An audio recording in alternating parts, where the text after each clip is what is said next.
3 firefighters in West Bend have tested positive for COVID-19. The fire chief is urging everyone to stay home.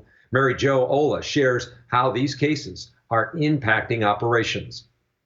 Every time the bell rings, not knowing what we're getting into, there is high anxiety. Wearing a mask, West Bend's Fire Chief Gerald Kudik says 6 firefighters were tested for COVID-19. Once they develop symptoms, they're immediately put on leave. Half of them tested negative. The other half were positive. Any idea if they contracted COVID-19 while on the job? I would assume so, just by the nature of our business. Of the 3 firefighters who tested positive for COVID-19, the chief says 1 recovered and returned to work. A second is expected back later this week, and a third recently started leave. Chief Kudik says per the CDC, leave for essential workers is 7 days. 3 of those have to be symptom-free.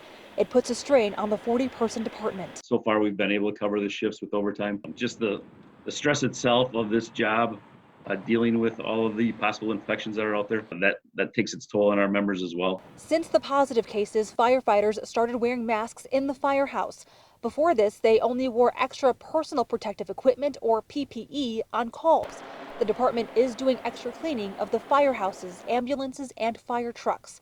West Bend's acting mayor says he's not aware of any other first responders who tested positive for COVID-19.